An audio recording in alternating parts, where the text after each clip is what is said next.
Hola, soy el profesor Fernando Soto. Sean todos bienvenidos nuevamente. En esta ocasión estaremos trabajando con la nomenclatura de los alcanos superiores. Para nombrar un alcano superior es preciso valerse de las reglas establecidas por la Unión Internacional de Química Pura y Aplicada.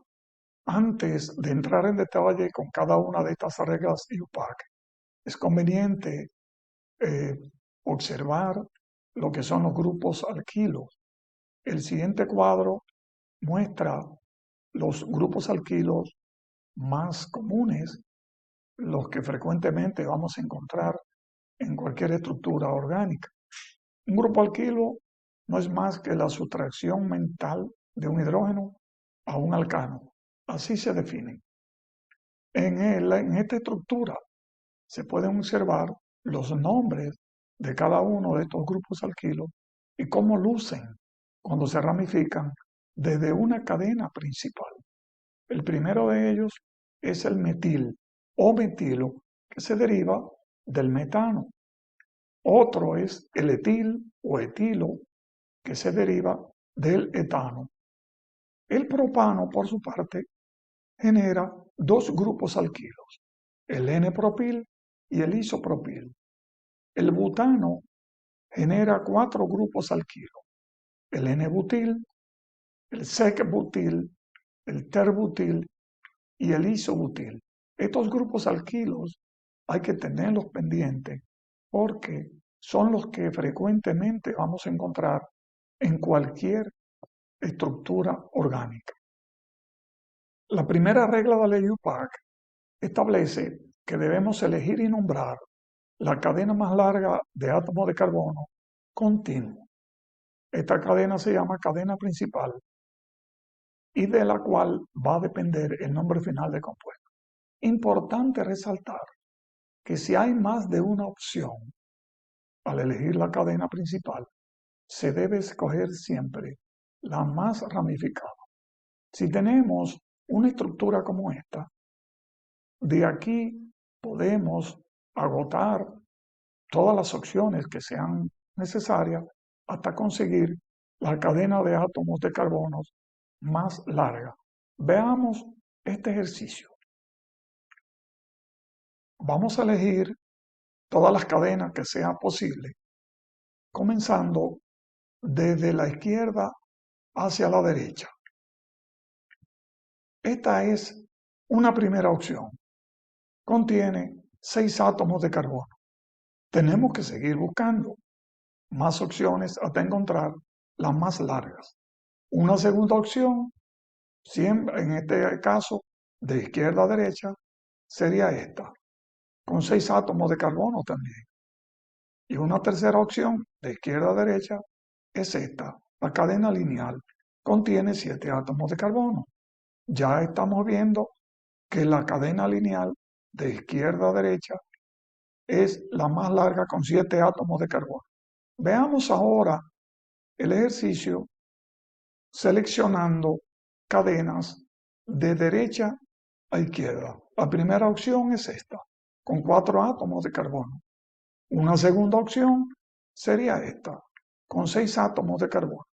Y una tercera opción es la cadena lineal, con 7 átomos de carbono. Es decir, para esta estructura, la cadena más larga de átomos de carbono continuos contiene 7 átomos.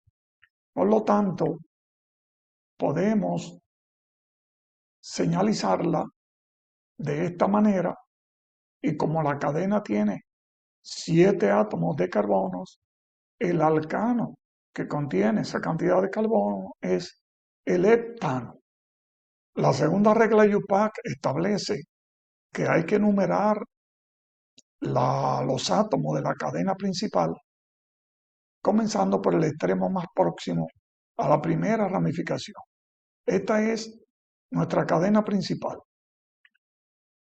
Si observamos, tenemos un grupo etil que se sobresale de la cadena principal y está a una distancia de 4 átomos de carbono desde el extremo izquierdo.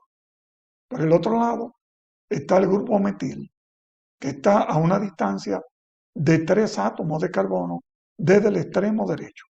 ¿Qué quiere decir esto? Que tenemos que numerar la cadena comenzando por el extremo derecho. Y nuestra cadena sería numerada de esta forma. La cadena principal es un heptano. La tercera regla plantea que debemos identificar los grupos sustituyentes en la cadena principal con sus números localizadores.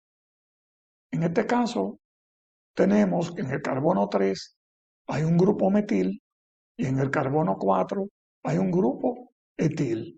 Los grupos sustituyentes son, por lo tanto, 3-metil y 4-etil. La cuarta regla indica que debemos escribir los nombres de los grupos sustituyentes en orden alfabético ascendente, siempre acompañado de sus números localizadores, seguido del nombre de la cadena principal. Para este ejercicio, como vimos anteriormente, los grupos sustituyentes son etil y metil, y el nombre de la cadena principal es heptano. Por lo tanto, el nombre final de este compuesto es 4-etil, 3-metil, heptano. En el orden alfabético ascendente, la E de etil está primero que la M de metil. La regla número 5 establece que no podemos considerar para el orden alfabético los siguientes prefijos: N, neo, sec, ter, di, tri, tetra, penta, cis, trans.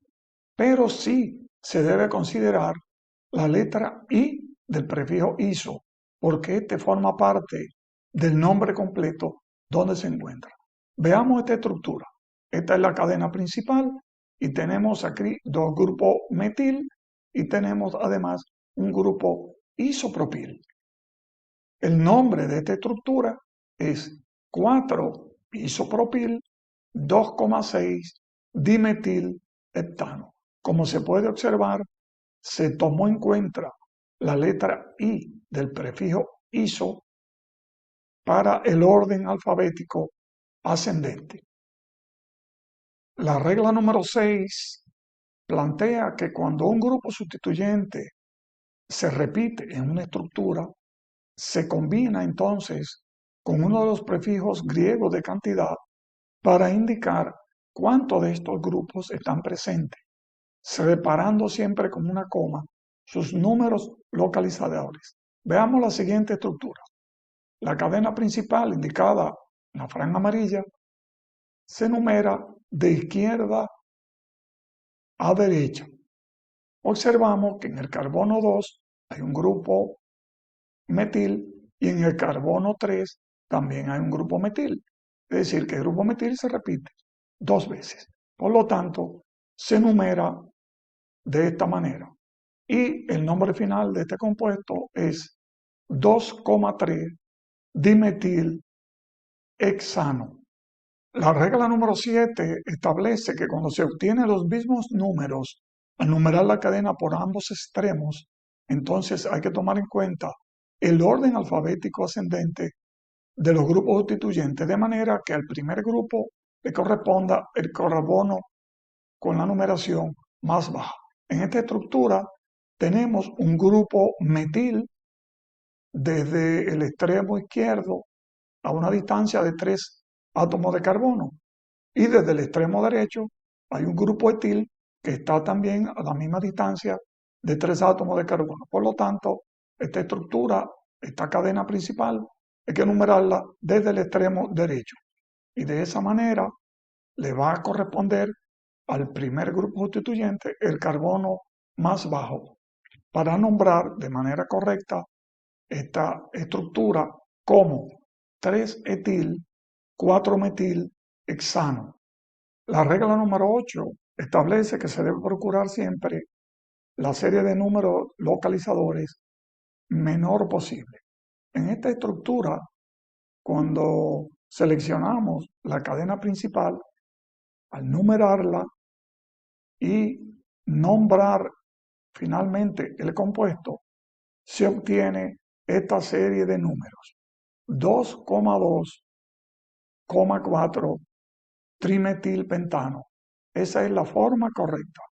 Si esta cadena se numerara desde el extremo derecho, entonces se obtendría esta serie de números: 2,4,4 trimetilpentano. Por lo tanto, el nombre correcto de esta estructura es el que está señalado en color verde. La última de las reglas, la número 9, establece que cuando se tienen cadenas laterales complejas, estas se nombran de forma independiente y se colocan dentro de un paréntesis. En estos casos, se toma en cuenta para el orden alfabético ascendente la letra inicial del nombre de la cadena lateral. Podemos ver en esta estructura la cadena principal sombreada en amarillo y la cadena lateral sombreada en verde. El carbono número 1 de la cadena lateral corresponde a aquel que está unido directamente a la cadena principal. El nombre correcto de esta estructura es, por lo tanto, 5 paréntesis 1,2 dimetilpropil 4-etil 2-metil nonano. Observe que en este caso se tomó en cuenta la primera letra con que comienza el nombre de la cadena compleja. Veamos ahora esta estructura que parece simple, pero que puede confundir. En la regla número 1, la parte segunda indica que cuando existe más de una opción, se debe escoger la cadena de átomos más ramificada. En esta estructura pudiera darse el caso de que algunas personas seleccionaran esa cadena, la que se ve a simple vista como la principal aparentemente, y nombrarla e inmediatamente colocar un nombre incorrecto para esta estructura. 3-isopropilpentano es un nombre incorrecto. Esta estructura tiene otra opción de cadena que es esta. Se numera y entonces se nombra 3-etil 2-metilpentano. Ese es el nombre correcto de esta estructura. Observe que la cadena lineal en la estructura de arriba tiene una sola ramificación. Sin embargo, la cadena no lineal de la estructura de abajo tiene dos grupos sustituyentes. Por lo tanto, es la forma correcta de seleccionarla. Cuando nos dan un nombre para a partir de este escribir una estructura, tenemos que fijarnos en la terminación del nombre. En este caso, este nombre termina en nonano, esa es la cadena principal. Y de ahí debemos partir para dibujar la estructura correspondiente a este nombre. Nonano significa una cadena de átomos de 9 carbonos. Usted la escribe así, el esqueleto vacío de átomos de carbono, la numera por cualquier extremo porque está vacía y luego, fijándose en el nombre del compuesto, se colocan los grupos sustituyentes en cada carbono donde indica ese nombre. Por ejemplo, en el carbono 5 dice que hay un grupo isobutil y en los carbonos 2, 4 y 6 me dice que hay un grupo metil. Luego que usted coloque todos los grupos sustituyentes en la cadena principal, procedemos a completar la tetravalencia de cada átomo de carbono de la cadena principal con hidrógenos de esta manera. Y así se completa esta estructura. Muchas gracias, espero que este video haya sido de mucho provecho para ustedes. Recuerde comentarlo, compartirlo, darle like y sobre todo suscribirte a nuestro canal. Será hasta la próxima.